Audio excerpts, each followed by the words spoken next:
Good evening, good evening, good evening. This is Dwayne Hawkins. I am the pastor of the Antioch Baptist Church, and I will be our facilitator on this evening. It is 6 p.m. on Wednesday, and that means it's time for Wednesdays in the Word. What a blessing it is to be back. We were not in session on last week. We were in session for our New Era Baptist State Congress of Christian Education, and we are back this week. And so, what a blessing it is to be back with each and every one of you, members and friends of Antioch Baptist Church. Again, my name is Dwayne Hawkins. I will be your facilitator this evening, and I'm also the pastor of the Antioch Baptist Church, welcoming each and every one of you. I want to invite you to come on in and share your color. Also, in addition to that, what's been going on with you lately? Would love to hear that. I'm going to put a link on the stream. You want to join us in studio? It's always a blessing and aids in engagement when you join us in studio on camera. So the link is on the stream. Hopefully it's showing up in the chat, but it is on the stream. I'm green on this evening, doing pretty well. I got a little bit of a cough, but I'm feeling well and excited to be here on this evening. My color is green. As far as anything I'd like to share, maybe there's an accomplishment or just something you want to share, an answered prayer or challenge or prayer request or anything of that nature, I want to encourage you to do that. We always take a minute to share life briefly before we engage in our lesson. So on last week, was able to teach a class in our State Congress of Christian Education on technology in the church. So we have 4 lessons centered around AI. It was a great class. I'm so grateful for our course and the students, the learners who were in my course. We did an introduction, we did some terms, we learned about prompt and output and hallucination and confabulation, and introduced several AI platforms, Chat and Claude and Perplexity and Gemini and Gamma. And we did some everyday usages. Some people did work related stuff. One person was planning a moving trip and all of those types of things. And then we ended up with our ministry project, involved research, and it involved producing a document, and it also involved a presentation.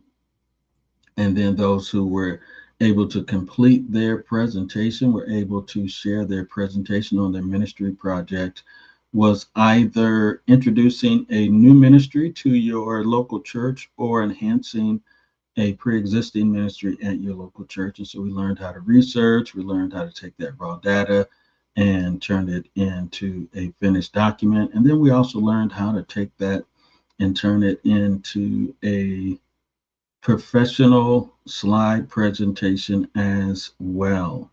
So it was a wonderful, wonderful week of engaging, and I'm just grateful that we had that opportunity to learn. together. Good evening, Alma. Glad that you are with us on today. Hope all is well down there where the sun and the water are. What a blessing. Hope you're doing well. Tell Shell we say hi, and I am always grateful for your presence. So yeah, what's your color and anything good been going on lately that you're able to share over the airwaves? Again, the link should be in the chat.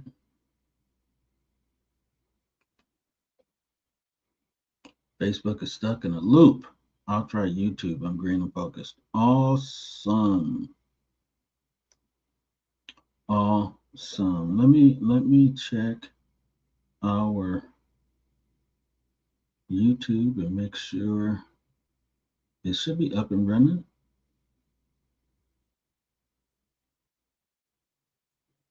Yes, I think it is up and running. Awesome. Got some new technology processes that I was trying out, and so far so good. So yeah, let me put up again if you want to join us in studio on camera. There's the link. You can copy it and paste it into a new tab on your browser, and that'll connect you to StreamYard, and then I will be able to allow you to join us in studio on camera from wherever you are. So exciting. Johnny, glad that you are with us on this evening. Green and ready to go, just like Alma, green and ready to go. We've got a couple of announcements that I wanted to share, and we'll share those in a minute. We'll just give it another minute. Would encourage you to invite someone in to join us in our Wednesdays in the Word. We are every Wednesday, 6 p.m. You can find us on Facebook, Church Antioch, Omaha on Facebook, or YouTube, Antioch Baptist Church, Omaha, Nebraska. And you can find us in either one of those places. I'm going to see if I can share it to my personal page. I don't know. We'll see what happens.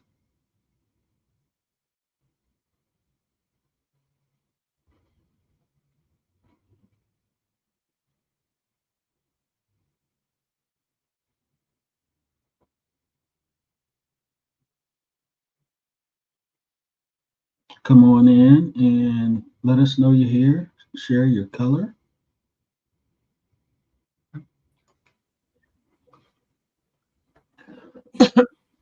We got the First Lady with us on this evening while I'm checking my Facebook.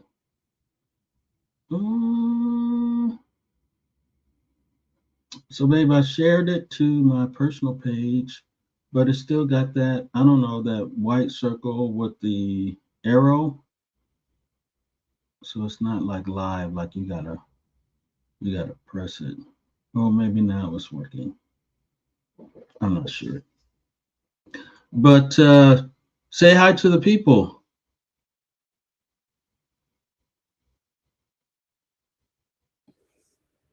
Sorry, you had me distracted looking on your page. It's working.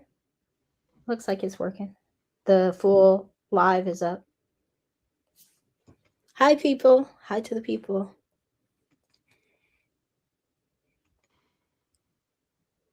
Say something else. That's all I got. Okay, awesome. I hear you. I needed to make an adjustment on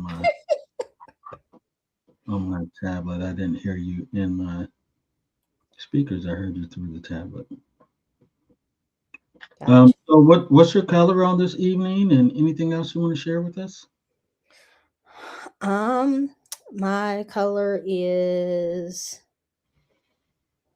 probably a bluish green. I'm a little tired, but I'm feeling pretty good other than that. Okay, glad you are with us. Bluish green. I'm green. I got a little bit of a cough, but I am grateful to be here and grateful for our last week at the Congress, learning about technology in the church, and grateful that you were one of the learners in that week long of learning through our State Congress of Christian Education. So, just want to give it another minute and then we will get going. I've got a couple of announcements to make.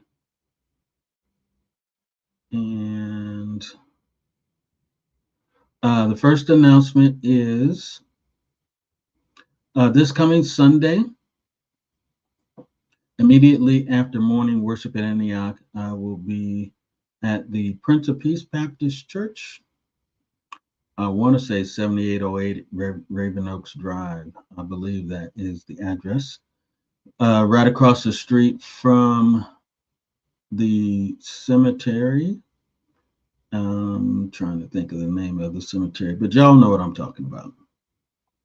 And there I will be preaching at their 11:30 a.m. morning worship service in honor of the 12th pastoral anniversary of the pastor there, Pastor Fred Dixon Jr. And so definitely appreciate your prayers. And if you are able to head across town after morning worship at Antioch, would love to see a couple of smiling faces from Antioch to join me over across town as we celebrate 12 years of pastoral leadership to the Prince of Peace Baptist Church from their pastor, Pastor Fred Dixon. And so that is one of the announcements that I wanted to share. And the second is we have successfully launched our new self-paced version of God's story. And so that, my friends, is really exciting. And I want to see if I can show you a sneak peek of what it looks like.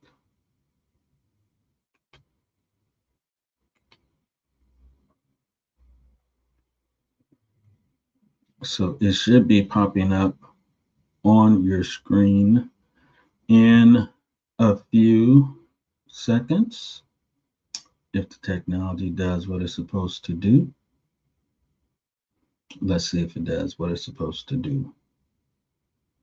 And while we're waiting on that, in the upper left-hand corner of the screen, you'll see the QR code that will allow you to receive all of the Bible study information as well as our weekly worship information via email. And so all of our Bible overview PDFs to start your personal reference library can come to you via email. And all you have to do is click on the QR code and input your name and email address, and then you will receive those as well.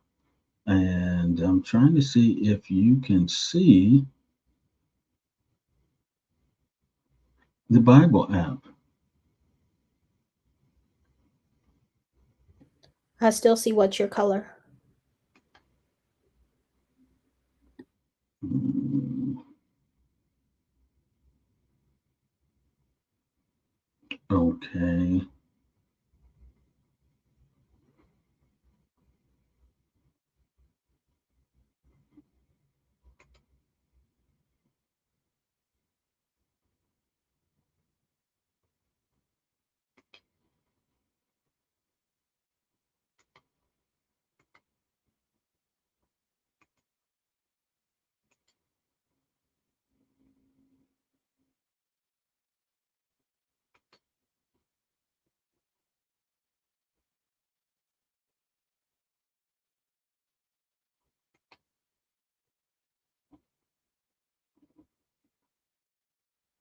Do you see it now?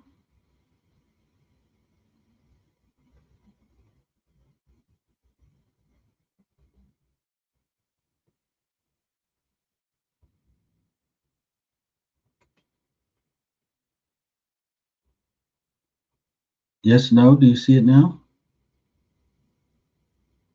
Can you hear me? Sorry, I was muted. No, I just see us. Can you hear me? Yes, I can hear you.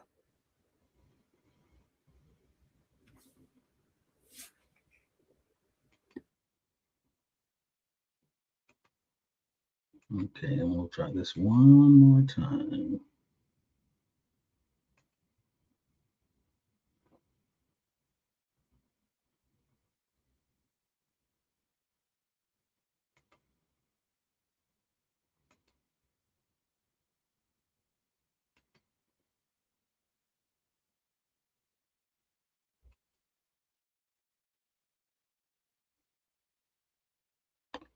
It should be up. Oh no. I'm not quite sure why it is not happening. Anyways, I will put the link if you desire to join in. And let me just get back to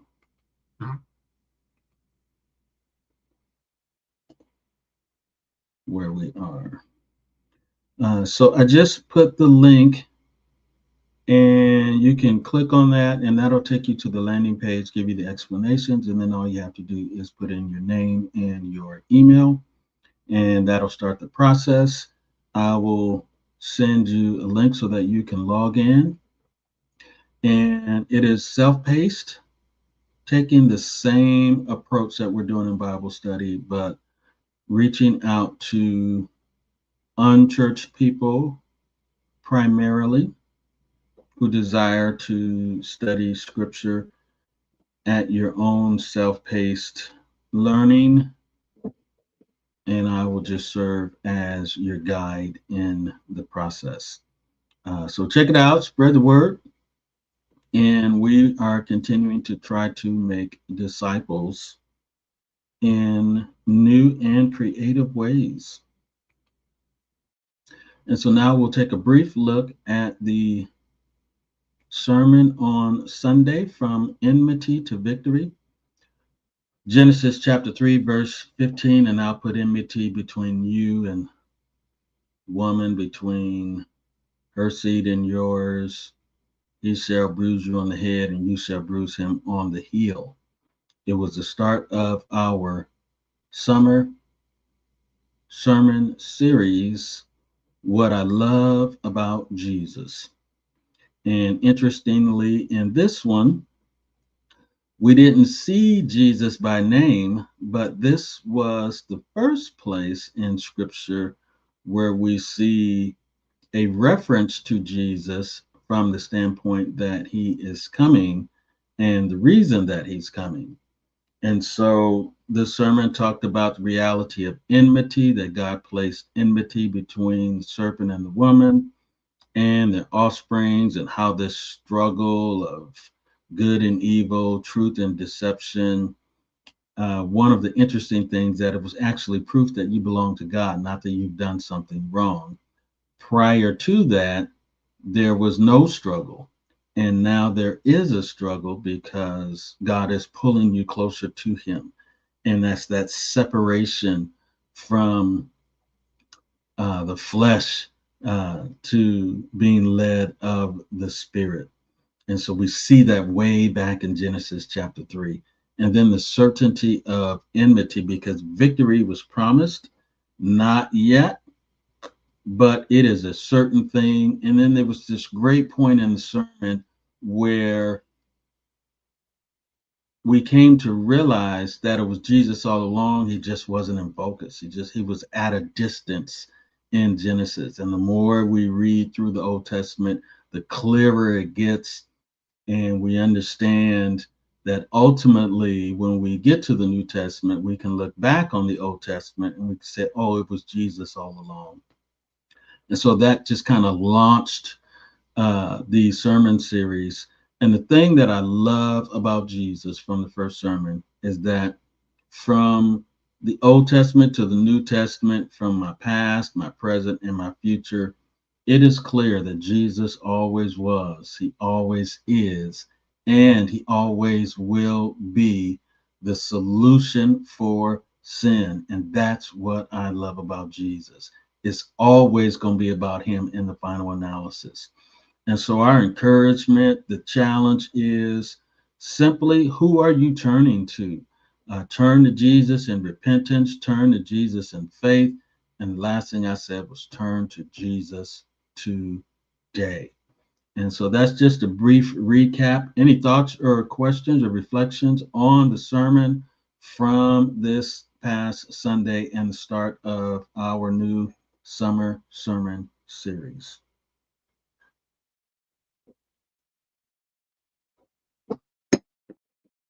If you're on the camera, you can unmute. If you are on the live stream, you can just type it in. But any questions, any comments on the sermon on Sunday?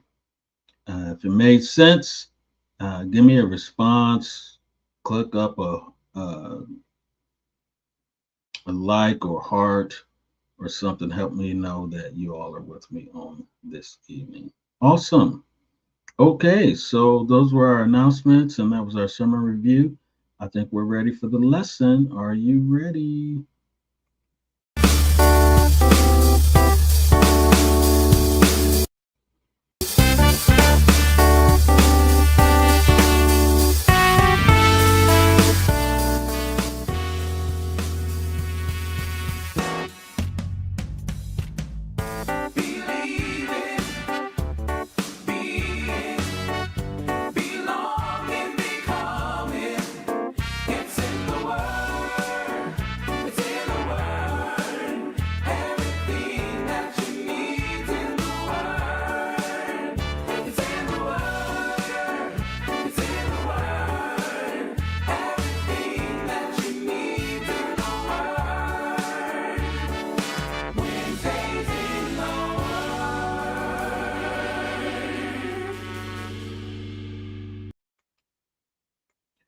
Everything that you need is in the Word of God. Another reminder of our spiritual values of believing, being, belonging, and becoming. So, the last time we were together, we started the book of Judges, our seventh book of the Bible. Judges, if you remember, it reveals the devastating consequences of covenant unfaithfulness and the cycle of sin and mercy. And it shows that God's people need more than a human deliverer, because what they need, I was going to share more, but I think I'll wait. They need a righteous king and a transformation of the heart. And so, just by way of just brief recap, this is in the section of history. Joshua, Judges, Ruth, 1st, 2nd Samuel, 1st, 2nd Kings, 1st, 2nd Chronicles, Ezra, Nehemiah, and Esther are the 12 books of history. The author is unknown. It's written to Israel, and it's kind of a medium-length book. We talked a little bit more about the theme and the outline, and the roots of failure. The cycle begins. Then we get introduced to Deborah and Barak, Gideon, Abimelech, and the minor judges, Samson, and then the end of the story in chapters 17 through 21. Remember, there are three different lenses that we approach each book through. First is the redemptive lens, and we see what this book, adds to our full understanding of the redemptive plan of God. And in the book of Judges, it really represents a low period in the nation of Israel, and reveals ultimately their need for a king and not just a temporary judge. And so that's just a little bit of a recap of the redemptive angle, the connection to spiritual maturity. We understand the cycle, we understand the need to have our hearts transformed, and this whole nature of corporate deliverance and corporate consequences, that we are not just individuals living out our life and our relationship with God by ourselves. We are connected corporately, understanding and embracing the spirit of Ubuntu. I am because we are. And then all of the doctrinal contributions of the book of Judges about God, man, sin, salvation, Jesus, the Holy Spirit, the church, and last things. So today we are going to zoom in at one of the passages in the book of Judges that gives us a good understanding of the book as a whole. So I'm going to pause right there to make sure we're all on the same page. Are we all on the same page? Understand where we are, where we're going? We did a brief overcap, and now we're going to zoom down into a particular passage that really helps us understand the structure and the story of the entire book of Judges. Okay, we are going to look at Judges chapter 2 tonight, verses 11 through 19. And as we look at Judges, we're going to see forgetfulness, consequences, judges, and limited victory. So, first, let me open my Bible and I will read the passage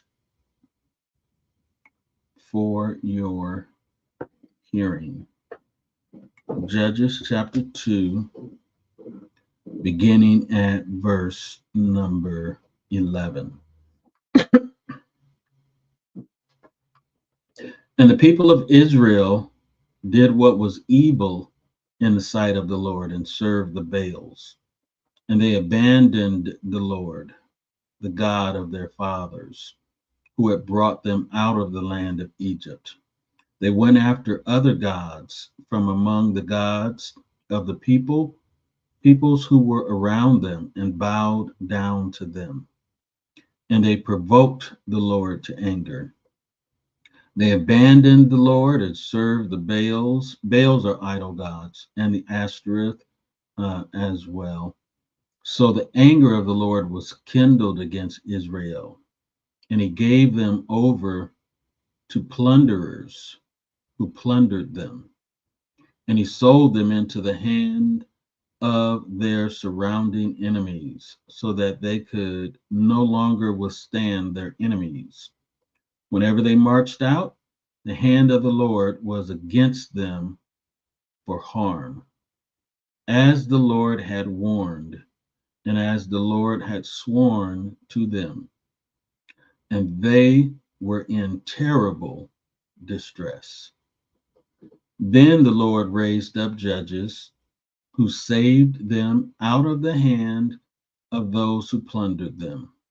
Yet they did not listen to their judges, for they whored after other gods and bowed down to them. They soon turned aside from the way in which their fathers had walked, who had obeyed the commandments of the Lord, and they did not do so. Whenever the Lord raised up judges for them, the Lord was with the judge, and he saved them from the hand of their enemies all the days of the judge.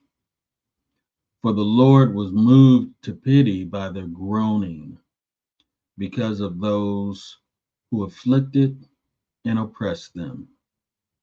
But whenever the judge died, they turned back and were more corrupt than their fathers, going after other gods, serving them. and bowing down to them.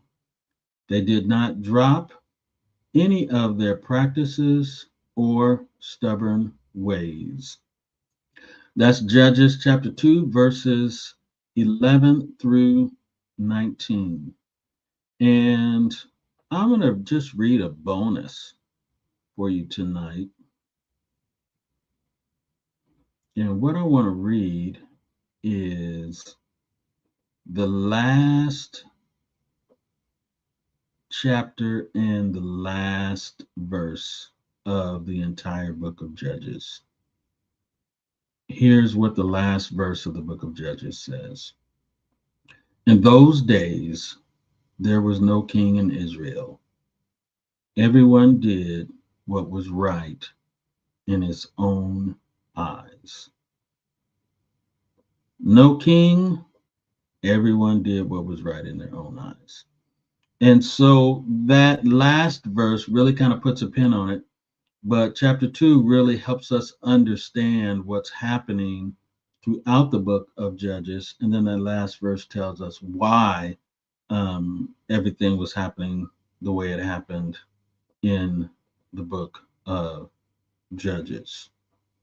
So let me go back to chapter 2 so that we can follow along together. So again, just a quick recap, the downward spiral.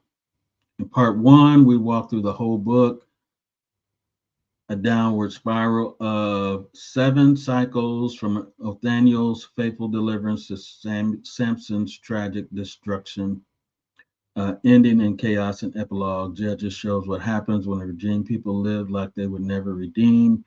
The anchoring question is, there no one who can lead God's people faithfully. So there were 7 cycles, and they were the same.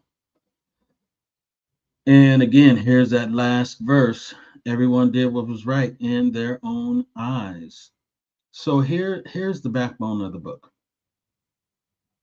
It starts out with forgetfulness. They forgot God, they turned aside, and they did what was evil in the sight of God. And then there was a consequence, and the consequence was God turned them over into the hands of their surrounding enemies, and he allowed them to plunder them. And God was against Israel, and he allowed Israel's enemies to lord over and dominate them. And he made Israel subject to the surrounding nations. And so that was the consequence. And the text said that God had heard, he heard them, or the Lord had pity on their groaning, is what the text said, because of those who had oppressed them. And so God responded by raising up judges. And these judges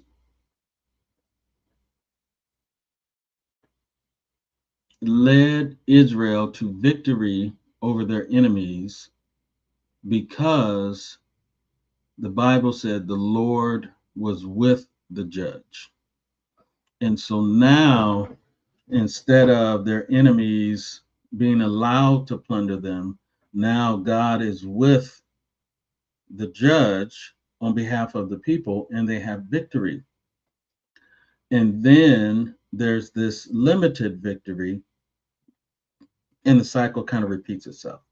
So we go from forgetfulness to consequences to judge raised up and to limited victory. And so that's the cycle. So we're going to take a little bit of a deeper look at those stages of the cycle tonight.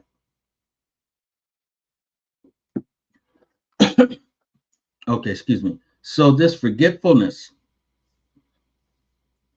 Israel does evil in the Lord's eyes. They serve the Baals and forsake the God who brought them out of Egypt, is what it said in the first part of the passage, chapter 2, those opening verses 11 through 13. Interesting. This isn't sudden rebellion. I just wanted to share this thought. They didn't wake up one morning and renounce God. This happened slowly, um, following people around them. And the point is, forgetting God usually is not a one time big deal. More times than not, it is a slow drift. It is a one compromise leads to the next compromise, leads to the next compromise. And then all of a sudden, you wake up and you ask yourself, how did I get here? Well, you didn't get here in one decision. You got there through small compromises over time, which lead to a gradual drift, which ultimately leads to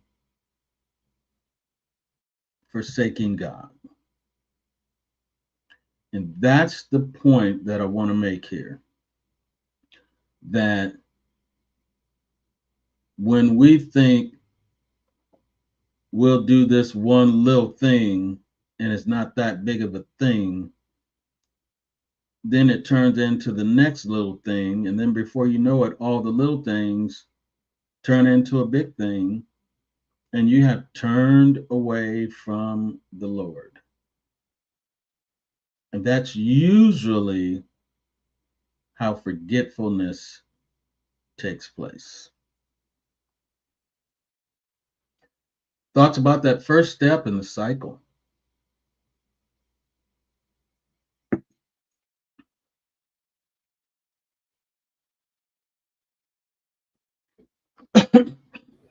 I was just gonna say it is so true. It's like, the snowball that rolls down the mountain. Starts off really small and it just picks up steam over time. Right, exactly. Thank you so much. And then there's consequences. The Lord's anger, the Bible said, burned against Israel. And he hands them over to raiders and enemies on every side. They're in great distress. And it didn't just happen arbitrary, is the point I'm trying to make here. That God told them that this is what he was going to do. And they continued their slow drift, and God did what he said. Um, they had been given warning, they had been given instruction, and this was not something where they could look to the Lord and say, "Why did you do this?" And the consequences are God taking his covenant and his people seriously. Interestingly, check this out: God's response to unfaithfulness is not indifference. But the very fact that there are consequences is proof that the relationship still matters to him. And consequences, interestingly, are the proof we still belong to God. Otherwise, he just let us do whatever and go whatever and not care about us. But consequences can also be viewed as the proof of the love of God. And sometimes in the midst of those, we don't always see it as the proof of the love of God, Remember that the text said that they were groaning because of those who afflicted and oppressed them. And God heard their groaning, but it was never the fact that God stopped loving them. Again, the consequence is the proof of his love being constant even when our loyalty is not. So it goes from forgetfulness to consequences. I think the other thing that just bears noting in this part of the cycle is that you never get away with sin. There's always a consequence for sin. Even when you don't immediately see it, it's there. It's a part of the slope, it's a part of the drift, and God's mercy was in effect. But if you continue to drift, the consequences that seem insignificant will seemingly suddenly become significant, but there's always a consequence. I remember hearing my father say in teaching the Bible one time that you're never better off because you sinned. And that just has stuck with me down through the years.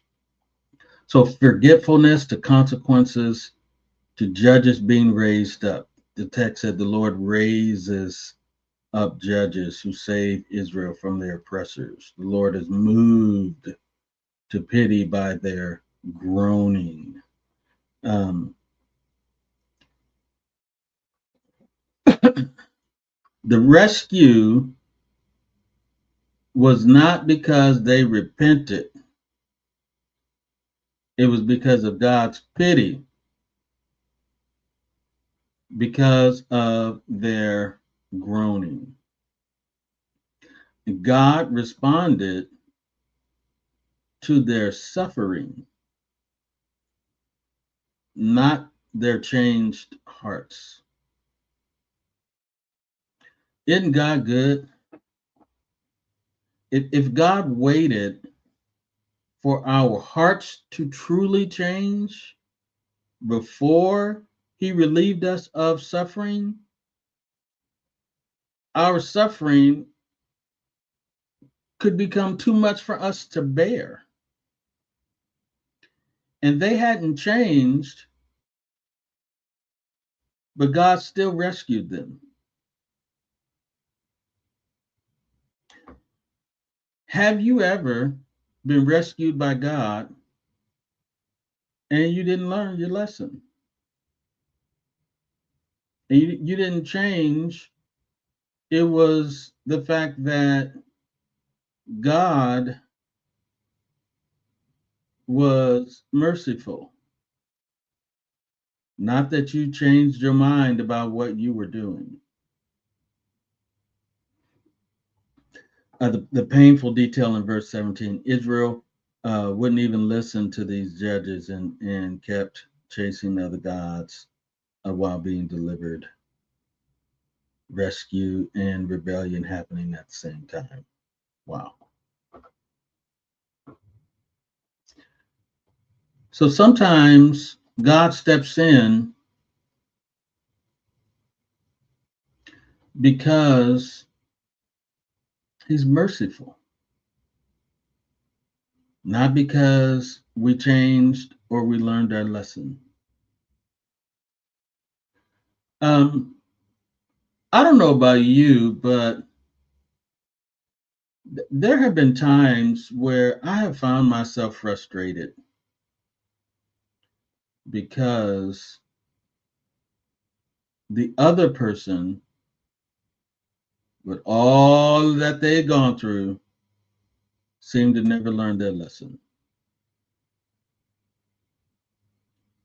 And I've gotten frustrated because they didn't learn the lesson And God stepped in and they kept cutting up. And the truth of the matter is, if I would just stop and consider my own life first, it's not just them, it's me. There have been times where God stepped in and I didn't learn my lesson. And I thought, whatever, I got away with it, or I got over, or God just rescued me, and I was happy that I wasn't suffering, but I didn't give any serious thought to the change that needed to be made. I was just happy that God came and got me.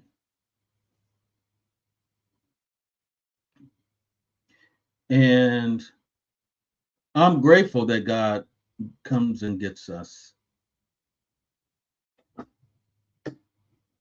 But the book of Judges is a reminder that just because God is merciful doesn't mean you learned. Doesn't mean you really changed. It just means God is good. So that's the third part. And then there is victory. Israel has rest as long as the judge lives.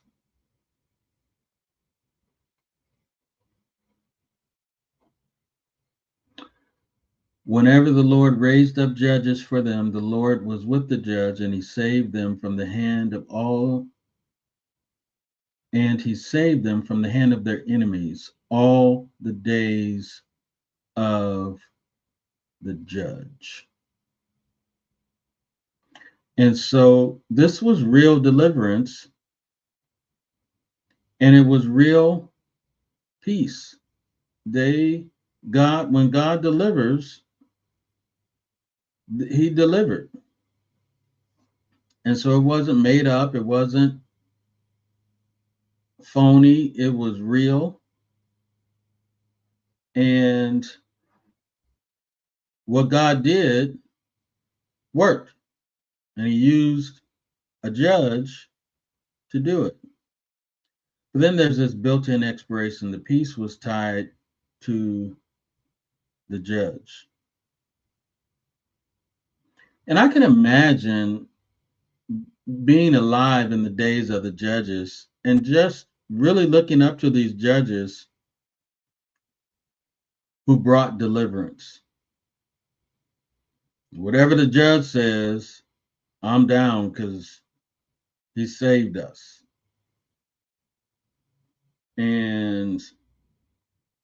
But the peace was tied not to God, but to his method. It is the difference between looking to God as the source and looking to God's resources. And sometimes we focus on God's resources and we don't focus on God as the source. And so the victory wasn't lasting. On loan, not a stable foundation. The limitation is already the seed of the next collapse. A victory that expires when the deliverer is not a final victory. When you place your peace and hope in God's resources and not God as the source, that resource can change or that resource can expire. And that's exactly what happened in this text. To Israel, over and over and over again. And so then, after the judge dies, then we go back to forgetfulness. The people relapse, behave even more corruptly than their ancestors, following other gods, refusing to give up their evil practices. And here we are right back where we started. Forgetfulness again, but it's not back to where you started. It's worse than where you started. And so it's lower than where they were originally. And the cycle has completed itself. Um, and so it's not round and round, it's actually down and down because they go worse, and the next generation makes the hole even deeper. The text says, even more corruptly than their ancestors. And so when we think we're going round and round, the truth of the matter is we may not be going round and round, we may be going down and down. And so this cycle represents a lack of spiritual maturity. And one of the reasons why we don't grow and we continue to spin around is because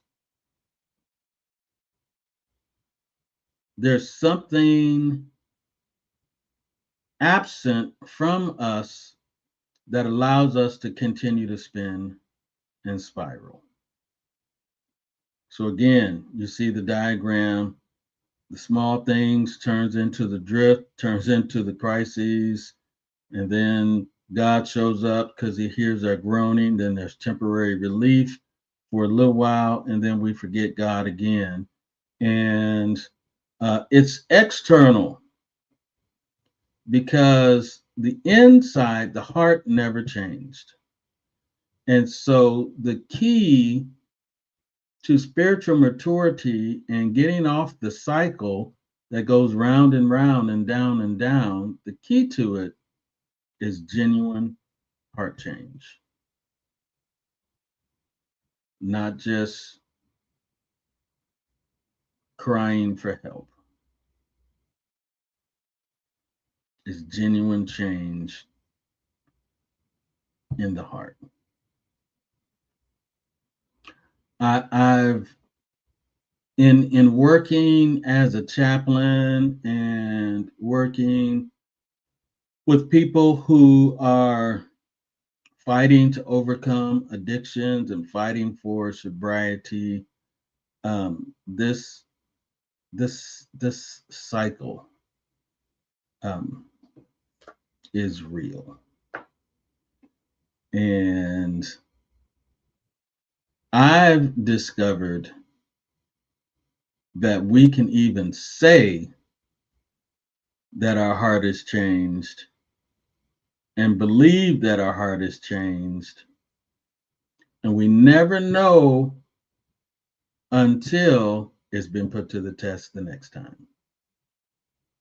And that's when we know that there's genuine change. It's not in what you say, oh, this time I mean it. This time I'm going to do the right thing. This is my last time going around this circle. I learned my lesson. And the truth of the matter is, you never know if you really learned it until you've been tested.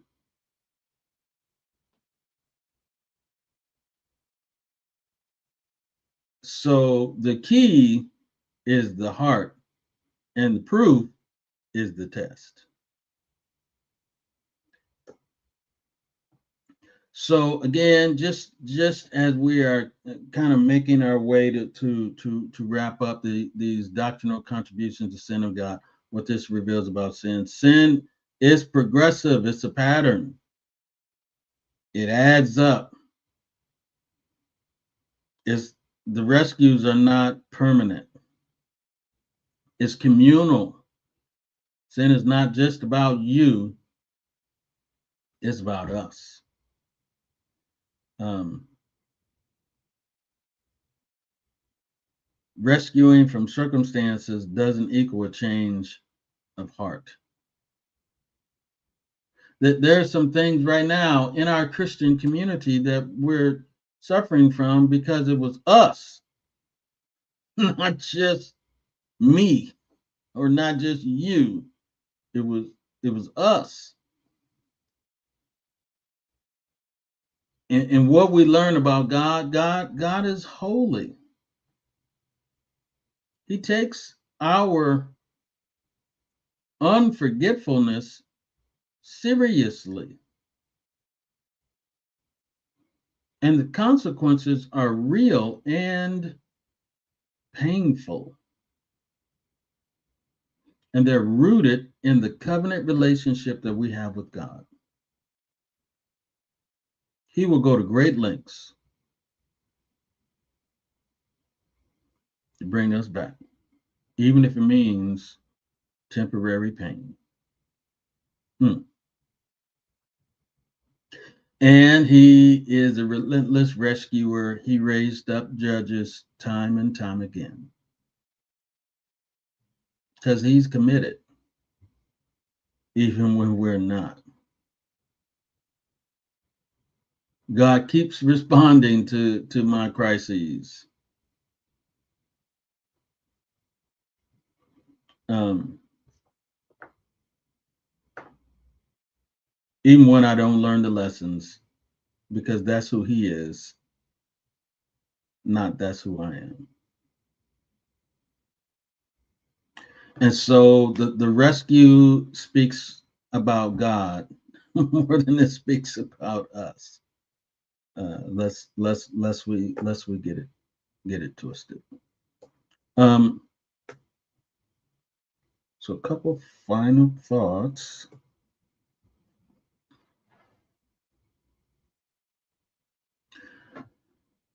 Everyone did what was right in their own eyes, and there was no king. The deliverance is real. Again, the deliverance is temporary.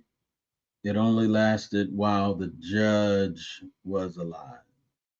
And so the judge is limited. And the commentary was there was no king. And as we kind of started our sermon series, and I kind of did a little mini walkthrough through the Old Testament, what we realized is the king that we really need is not Saul. The king that we really need is not David. The king that we really need is not Solomon and all of them, because some of them were righteous and some of them were not. The king that we really need is Jesus, because he is the one that is able to change our hearts and not just our circumstances. And that's how we get off the cycle. We get off the cycle when we turn to Jesus, not just look for solutions to our problems, and allow Jesus to be the lover of our souls and change our hearts. So, how do we wrap up the book of Judges? Where are you spiraling? Where are you going round and round and down and down? Is it in your relationships? Is it in your finances? Is it in this? Is it in that? Where do you recognize this wheel turning in your life, individually or in our lives corporately? And where are the compromises that lead to the drift?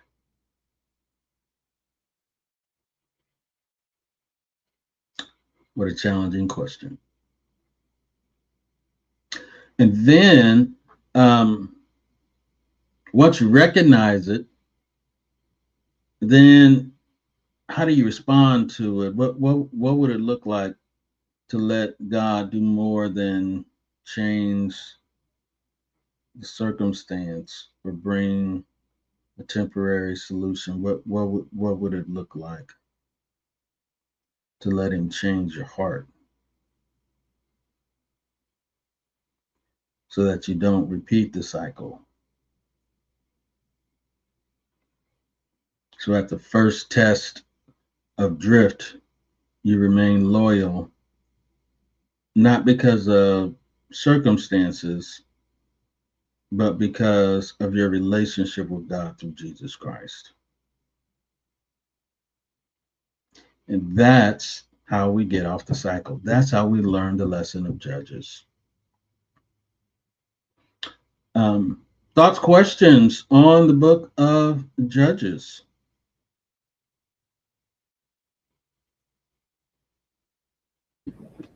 What a timely lesson. I think probably for all of us in the world that we're living in, about how yeah, even as Johnny says that sin becomes a habit, and it does, and then we don't even recognize it anymore for what it is.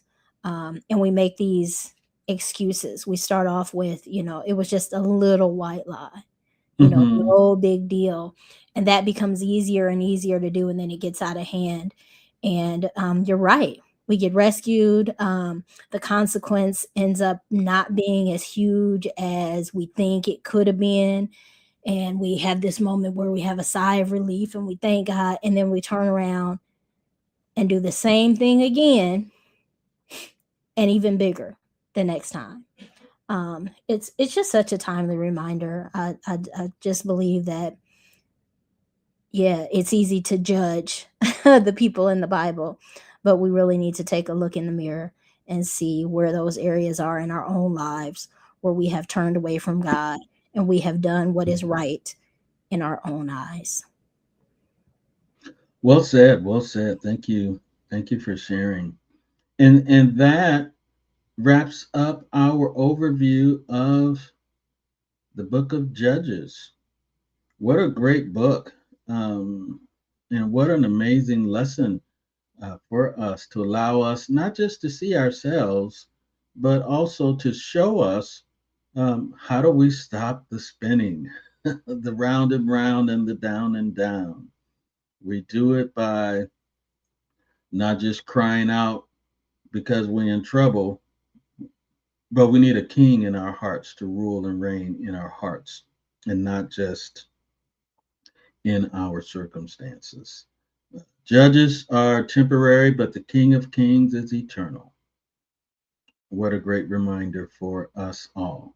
And so the next time that we gather, we will be looking at the book of Joshua, Judges, Ruth, and an amazing story of loyalty and of love. And it'll be another opportunity for us to see in the Old Testament uh, that references to Jesus and preparation for Jesus was there all along.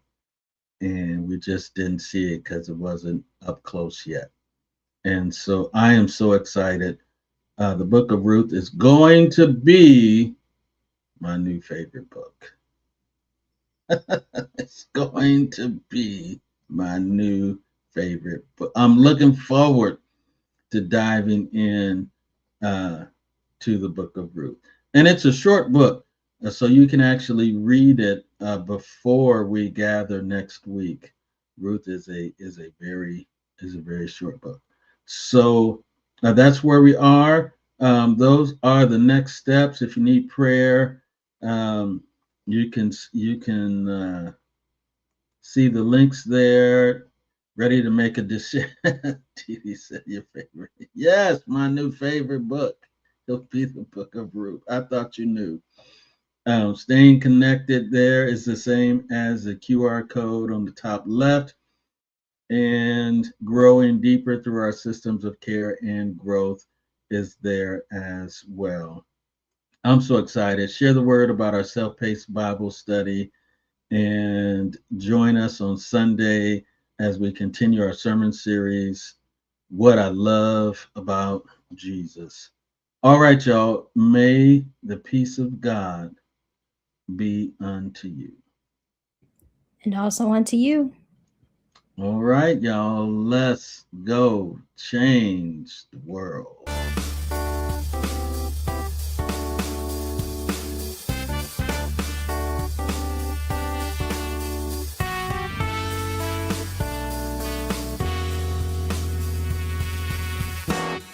Do, do, do, do, do, do, do.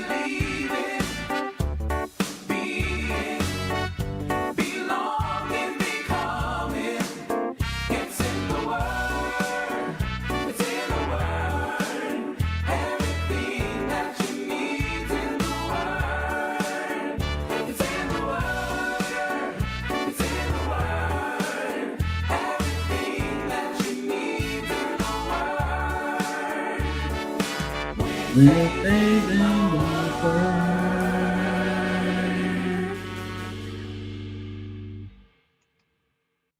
See you later.